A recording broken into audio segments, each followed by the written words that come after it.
વિદ્યાર્થી મિત્રો, આપણે છઠ્ઠા ચેપ્ટરની શરૂઆત કરી છે. એના આગળના ભાગમાં આપણે જોયેલું કે ધાતુ કર્મ વિધિ. એમાં જુદા જુદા પ્રકારની ધાતુ કર્મ વિધિની અંદર નિસ્તાપન, ભૂંજન, કેલ્સિનેશન વગેરે બધું થાય છે. એની આપણે વાત કરી. અને ધાતુ કર્મ વિધિમાં મૂળ ટાર્ગેટ જે છે ઓક્સાઇડમાં રૂપાંતર કરવું, અને ઓક્સાઇડમાં રૂપાંતર થાય પછી કાર્બન કે કાર્બન મોનોક્સાઇડ એના રિડક્શન દ્વારા ધાતુ મેળવવી. અને એ માટેનો જે મૂળભૂત સિદ્ધાંત છે એ મુક્ત ઉર્જા વિધિથી આપણે વાત કરી કે કોઈ પણ પ્રક્રિયા આપમેળે થાય તેવી પ્રક્રિયા માટે મુક્ત ઉર્જામાં થતો ફેરફાર ડેલ્ટા જી લેસ ધેન 0 હોય. એ આપણે બધી વાત કરી ત્યાં સુધી આપણે ભણ્યા. એટલે ટૂંકમાં ડેલ્ટા જીનું મૂલ્ય લેસ ધેન 0 હોય એવી પ્રક્રિયા સ્વયંભૂ થતી હોય છે. હવે આપણે આગળ જવું છે. હવે જે વાત કરવી છે એ મારે એલિંગહામ આકૃતિ અનુસંધાને કરવી છે. તમે પાઠ્યપુસ્તકમાં જોશો તો એલિંગહામ આકૃતિ એટલે કંઈ આકૃતિ નથી, પણ એ ગ્રાફ છે, આલેખ છે. અને એ આલેખ જે દર્શાવ્યો છે એ ડેલ્ટા જી વિરુદ્ધ નિરપેક્ષ તાપમાન ટીનો આલેખ દર્શાવેલો છે. તો એ આલેખ છે એ એલિંગહામ આલેખ તરીકે અથવા તો એલિંગહામ આકૃતિ તરીકે ઓળખાય છે. એ પાઠ્યપુસ્તકમાં છે, તમે જોઈ શકો છો.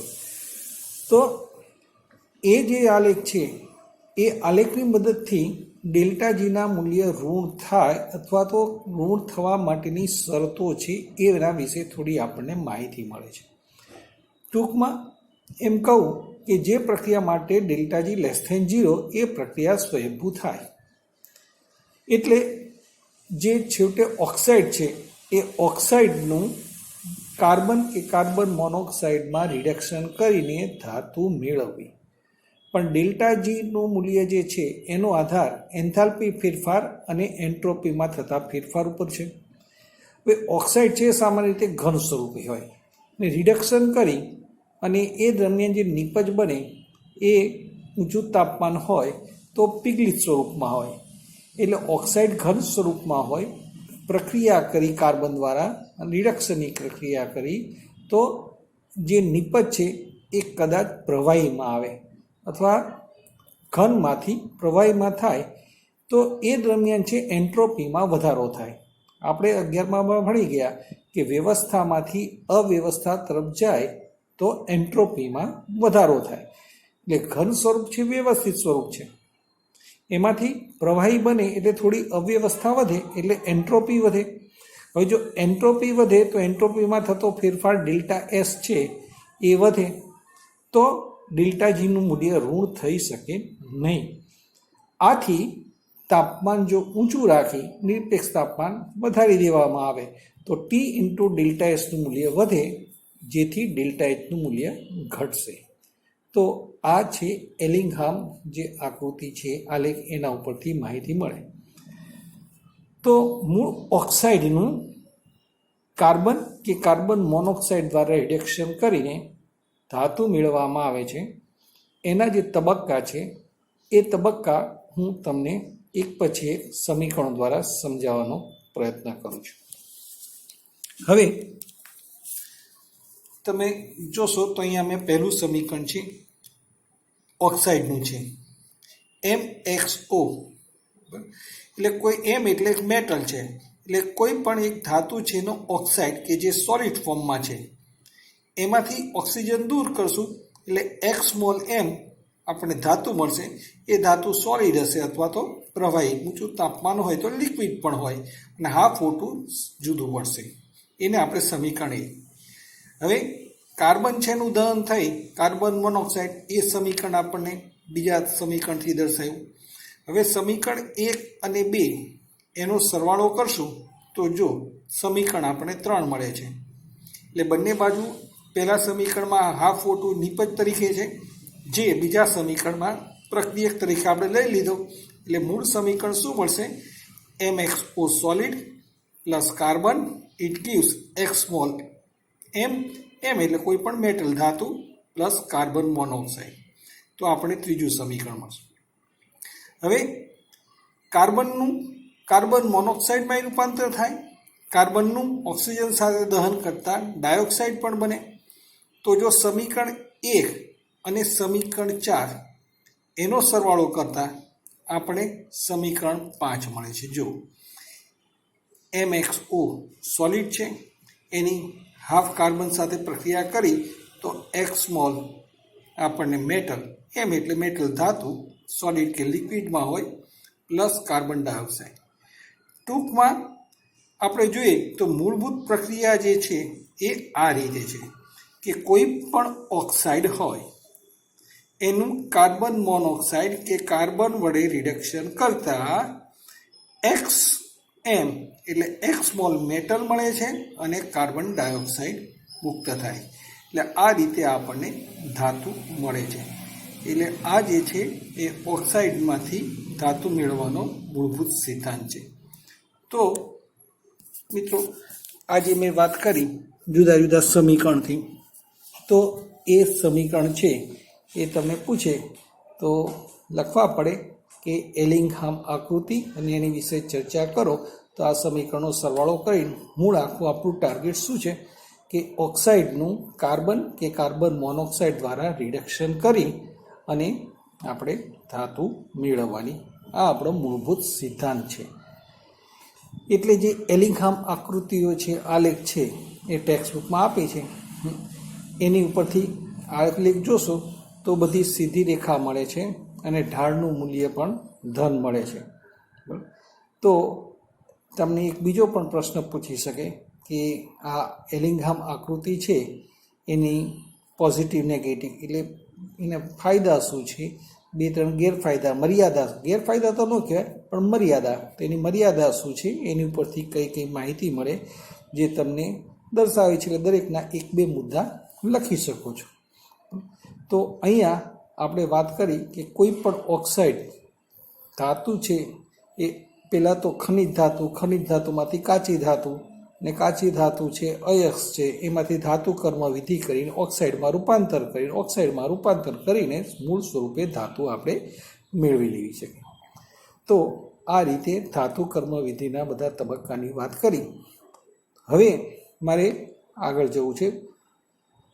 તમે અગાઉ ભણી ગયા હશો વાત ભઠ્ઠી. બહુ જૂનો અને જાણીતો આ પ્રશ્ન છે. 9મા ધોરણમાં પણ જૂના કોર્સમાં હતું, અલબત્ત અત્યારે નવા કોર્સમાં એ નથી, પણ જૂના કોર્સમાં તમે ભણેલા હશો. 10મામાં પણ વાત ભઠ્ઠી વિશે વાત આવી હતી. તો ખ્યાલ હોય તો ભલે, નહીંતર પહેલાં આપણે સમજી વાત ભઠ્ઠી. તો એનું નામ વાત ભઠ્ઠી શું કામ રાખ્યું? તો વાત એટલે વાયુ, કે જેમાં વાયુનો હવાનો ઉપયોગ થાય છે એટલે એને વાત ભઠ્ઠી કહેવામાં આવે છે. બીજું, વાત ભઠ્ઠી છે એ શેને માટે? તો લોખંડના ઉત્પાદન માટે વાત ભઠ્ઠી વપરાય છે. એટલે એમાં વાયુનો હવા ફૂંકવામાં આવે છે. હવાને આપણે વાયુ કહી, તો વાયુનો ઉપયોગ થાય છે, કાર્બનનો ઉપયોગ થાય છે અને એનું દહન થઈ અને લોખંડ મેળવવામાં આવે છે. એટલે એને વાત ભઠ્ઠી કહે છે. બોલવું સહેલું છે. વાત ભઠ્ઠી છે એ ખાસી તમે જોવા તો આપણે મળી નથી, પણ જ્યાં લોખંડ બનતું હોય, એટલે કે ઓક્સાઇડ, લોખંડના ઓક્સાઇડમાંથી આપણે લોખંડ મેળવવું હોય તો એ ભઠ્ઠી છે એ મોટી ચીમની જેવી હોય છે અને ઉપરથી બારીક આપણે ખનિજ જે હોય અયસ્ક છે એનું ઓક્સાઇડમાં જે આપણે રૂપાંતર કર્યું એ ખનિજ છે એ ઉપરથી નીચે નાખવામાં આવે છે. નીચે કાર્બન અને હવા ફૂંકવામાં આવે એટલે નીચેથી ઉપર જઈએ તો એ તાપમાન છે એ વધતું જતું હોય છે. નીચે તાપમાન ઊંચું હોય છે, ઉપર તાપમાન ઓછું હોય છે. એટલે વાત ભઠ્ઠી છે એની આકૃતિ છે એ ટેક્સ્ટબુકમાં છે, એ હું તમને બતાવવાની કોશિશ કરું છું. આ જે આકૃતિ છે એની બાજુમાં સમીકરણ છે. આ ટેક્સ્ટબુકની આકૃતિ છે એ જ મેં તમને દર્શાવેલી છે. વાત ભઠ્ઠી, એમાં જો હવા અને ઓક્સિજન એટલે વાયુ દાખલ કરવામાં આવે છે, પછી નીચેથી ઉપર જઈ એમ તાપમાન છે એ ઘટતું જાય છે. સૌથી નીચે 2170 કેલ્વિન, ઉપર જશું એમ ઘટશે અને 1070 કેલ્વિન. સૌથી ઉપરના ભાગમાં જશો અયસ્ક એટલે કાચી ધાતુ, લાઇમસ્ટોન એટલે ચૂનાનો પથ્થર અને કોક એટલે કાર્બનનું મિશ્રણ એ ઉપરથી ફેંકવામાં આવે. ઉપરથી આ અયસ્ક છે, લાઇમસ્ટોન છે, ઉપરથી નીચે આવે તો જુદા જુદા તાપમાને જુદી જુદી પ્રક્રિયાઓ થતી હોય છે. એ થતી પ્રક્રિયાઓ પણ તમને બાજુમાં બતાવી છે કે 500 થી 800 કેલ્વિન એ તાપમાને કઈ પ્રક્રિયા થાય, 900 થી 1500 કેલ્વિનમાં કઈ પ્રક્રિયા થાય. તો એના વિશે હું થોડી તમને વાત કરવા માગું છું. તો આ જે છે વાતફટ્ટી, તો વાતફટ્ટીની જો હું વાત કરું તો Fe2O3 એટલે ફેરિક ઓક્સાઇડ. એક સાંભળો, આયનના ઓક્સાઇડ છે 3 પ્રકારના. FeO એ ફેરસ ઓક્સાઇડ કે એમાં Feની વેલેન્સી +2 છે એટલે ફેરસ ઓક્સાઇડ. પછી Fe2O3 તો એનું નામ ફેરિક ઓક્સાઇડ એટલે એમાં Feની વેલેન્સી +3 છે. બરાબર, એટલે ફેરસ એટલે Fe+2, ફેરિક એટલે Fe+3. જે તમે આગળના ધોરણમાં ભણી ગયા છો, 9માં 10માં જ આવી જાય છે. Ferrous, ferric, cuprous, cupric, stannous, stannic, mercurous, mercuric. ટૂંકમાં આપણે એમ કહી શકીએ લોઅર વેલેન્સી હોય કે કોઈ તત્વ છે એની વધારે વેલેન્સી હોય, એક કરતાં વધારે વેલેન્સી. એના પાછળના પણ કારણો છે, એ આપણે અકાર્બનિક રસાયણમાં જ્યારે શરૂ કરશું ત્યારે એનું રીઝન મળશે આપણને. તો નીચે જ્યારે વેલેન્સી હોય તો અસ પ્રત્યય લગાય અને ઊંચી વેલેન્સી હોય તો ઇક પ્રત્યય લગાય. એટલે Fe છે એની વેલેન્સી +2 હોય તો એને ફેરસ કહેવાય. +3 હાયર વેલેન્સી થઈ તો એને ફેરિક. કોપરની વેલેન્સી છે એ 2 છે, Cu+1 અને Cu+2. તો +1 હોય તો ક્યુપ્રસ, +2 હોય તો ક્યુપ્રિક. એ જ રીતે આપણે જોશો તો કલય Sn, તો Sn+2 અને Sn+4 તો સ્ટેનસ, સ્ટેનિક. મર્ક્યુરસ, મર્ક્યુરી. મર્ક્યુરસ છે એ Hg+1, મર્ક્યુરિક Hg+2 થશે. એટલે HgCl તો મર્ક્યુરસ ક્લોરાઇડ થાય અને HgCl2 તો મર્ક્યુરિક ક્લોરાઇડ. એ તે ક્યુપ્રસ ક્લોરાઇડ, ક્યુપ્રિક ક્લોરાઇડ. તો એ રીતે મારે તમને કહેવું છે કે Fe છે એની અશુદ્ધ આપણે સંયોજકતાના આધારે ફેરસ ઓક્સાઇડ અને ફેરિક ઓક્સાઇડ બને. તો હવે એને અનુસંધાને વાત કરી. બીજું એક મિત્રો, ફેરસ ઓક્સાઇડ અને ફેરિક ઓક્સાઇડ બે ભેગા થઈને Fe3O4 બને છે. તો Fe3O4 છે એને ફેરસોફેરિક ઓક્સાઇડ કહે છે. એનું સિમ્પલ કારણ છે, ઓક્સિડેશન આંક તમે ગણો તો ફેરસ ઓક્સાઇડ FeO એમાં ફેરસનો ઓક્સિડેશન આંક +2 થશે. પછી Fe2O3 એમાં જોશો તો Feનો ઓક્સિડેશન આંક +3 થશે. પણ Fe2O3 અને FeO એ બંને જોડાઈને Fe3O4 બનશે. તો એની વેલેન્સી છે ઓક્સિડેશન આંક એ 2 કરતાં વધારે અને 3 કરતાં ઓછો અપૂર્ણાંક આવશે. ઓક્સિડેશન આંક અપૂર્ણાંકમાં હોય તો એ 2 કરતાં વધારે છે અને 3 કરતાં ઓછો છે એટલે એનું નામ ફેરસોફેરિક ઓક્સાઇડ. જનરલી Fe3O4 એમાં આપણે બોલીએ છીએ ferrous oxide, ferric oxide. Ferrosoferric oxide એ લગભગ આપણે બોલતા નથી, પણ ચોક્કસ આપણે નોલેજ હોવું જ જોઈએ. કારણ કે કોઈ વાર આપણે ઇન્ટરવ્યૂમાં અથવા તો કોઈ જગ્યાએ પૂછે કે ફેરસ ઓક્સાઇડનું સૂત્ર શું, તો ફટાકડીને તમે જવાબ આપો FeO, તો કે વેરી ગુડ. ફેરિક ઓક્સાઇડનું સૂત્ર તો તમે એમ કહો Fe2O3. પછી તરત જ પૂછે કે Fe3O4 તો એનું નામ શું, ત્યાં તમે ઓક્સિડેશન આંકની વાત કરો, +1 અને 2, ફેરસ ને ફેરિક, હાયર વેલેન્સી તો ઇક, લોઅર વેલેન્સી અસ, તો આ તો વચ્ચેની વેલેન્સી આવી. તો એ વખતે નામ શું થશે? ફેરસોફેરિક ઓક્સાઇડ. એટલે 2 કરતાં વધારે, 3 કરતાં ઓછી. એટલે આ જાણ માટે ભવિષ્યમાં આપણે કોઈ પણ પ્રશ્ન પૂછે તો અહીંયા આપણને આવડવું જોઈએ એટલે એ જાણ માટે Fe3O4 એ ફેરસો ફેરિક ઓક્સાઇડ. તો હવે Fe2O3 છે, વાતભઠ્ઠીની તમને જે સમીકરણો વાતભઠ્ઠીની આકૃતિ બતાવી. હવે એમાં તબક્કાવાર જે પ્રક્રિયા થાય છે એના વિશે હું સમીકરણથી તમને સમજાવવાની કોશિશ કરું છું. તો જો પહેલાં તો ચૂનાનો પથ્થર એટલે કેલ્શિયમ કાર્બોનેટ નીચે સમીકરણ. તો કેલ્શિયમ કાર્બોનેટ છે એને ગરમ કરશો કેલ્શિયમ ઓક્સાઇડ અને કાર્બન ડાયોક્સાઇડ બનશે. બીજું જે અયસ્ક કાચી ધાતુ છે એ Fe2O3 છે, એનું કાર્બન મોનોક્સાઇડથી રિડક્શન થશે તો Fe3O4 એટલે ફેરસોફેરિક ઓક્સાઇડ. પછી ફેરસોફેરિક ઓક્સાઇડ બનશે એની પાછું કાર્બન મોનોક્સાઇડ વડે રિડક્શન થશે તો Fe મળશે. Fe2O3 છે એનું જો કાર્બન મોનોક્સાઇડ સાથે એટલે FeO પણ બને તો અહીંયા FeO એટલે ફેરસ ઓક્સાઇડ મળે છે, Fe3O4 એટલે ફેરસોફેરિક ઓક્સાઇડ પણ મળે છે. હવે આ FeO એટલે ફેરસ ઓક્સાઇડ છે એ કાર્બન મોનોક્સાઇડ સાથે પ્રક્રિયા કરશે એટલે રિડક્શન થઈને શું થશે, Fe છૂટવું પડશે અને CO2 વાયુ. હવે આ કેલ્શિયમ ઓક્સાઇડ છે તો એ કેલ્શિયમ ઓક્સાઇડ છે નડતરરૂપ થાય છે.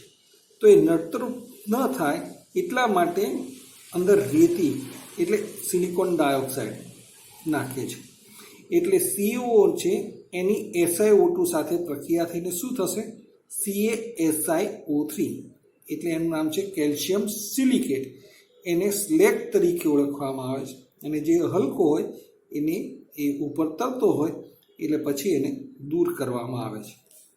તો મિત્રો આ પ્રમાણે વાતભઠ્ઠીમાં જે પ્રક્રિયા થાય છે એની મેં તમને વાત કરી. તો આ રીતે આપણને લોખંડ મળશે. હવે જે લોખંડ મળે છે એમાં 2-3 પ્રકારના લોખંડ હોય છે, ઘડતર લોખંડ, ભરતર લોખંડ અને ઘડતર લોખંડ. ઘડતર, ભરતર અને કાચું લોખંડ. તો એ બધા છે એની અંદર કાર્બન છે એનું ટકાવારી પ્રમાણ જુદું જુદું હોય છે. ચોપડીમાં તમને આપેલું છે ઘડતર લોખંડમાં કાર્બનનું પ્રમાણ કેટલું, ભરતર લોખંડમાં કાર્બનનું પ્રમાણ કેટલું, ઘડતર લોખંડમાંથી ભરતર લોખંડ કેવી રીતે બનાવવાનું, એ નાના નાના 1-2 લીટીના જવાબો છે ટેક્સ્ટબુકમાં છે એ તમે જોઈ લેજો. તો એ રીતે અહીંયા વાતભઠ્ઠીની તમને ટૂંકનોંધ પૂછી શકે પરીક્ષામાં કે વાતભઠ્ઠી વિશે ટૂંકનોંધ. તો વાતભઠ્ઠી એટલે વાયુનો ઉપયોગ થાય છે માટે વાતભઠ્ઠી નંબર 1. બીજું એની આકૃતિ દોરવાની, જુદા જુદા તાપમાને થતી પ્રક્રિયા એ તમને સમીકરણથી દર્શાવી અને એ રીતે આપણને જે મળશે એ ધાતુમાં. એટલે આ વાતભઠ્ઠીની વાત કરી, ઘડતર લોખંડ, ભરતર લોખંડની વાત કરી. બીજું એલિંઘામ આકૃતિ જે છે આલેખ છે તો એના ફાયદા અથવા તો એનું પોઝિટિવ અને મર્યાદા એ આપણને પૂછે. તો આજે આપણે આટલું રાખીએ, બરાબર. તો વાતભઠ્ઠીની વાત કરી, લોખંડના ઉત્પાદનની વાત કરી, બરાબર, ઘડતર લોખંડ, ભરતર લોખંડ એના વિશેની વાત કરી. તો અહીંયા આ પ્રમાણે જોશું તો ખાસું એવું આપણે ચેપ્ટરમાં આગળ વધી ગયા છીએ. આ વિડીયો તમારી પાસે આવશે પછી આને અનુલક્ષીને હું પ્રશ્ન તમને પાછા મૂકીશ, એના જવાબ પણ હું મૂકીશ, એ તમે નોટબુકમાં લખજો. આ પહેલાં જે આપણે પાર્ટ છે એ પ્રશ્ન તમારી પાસે આવી ગયો છે, એના પ્રશ્નોના જવાબ પણ તમારે લખીને તૈયાર રાખવાના. આપણે મળશું ત્યારે જોશું અને તમે એ આપણી જે સાઇટ છે એની ઉપર અપલોડ પણ કરતા જશો. ઓકે મિત્રો, ચાલો આવજો.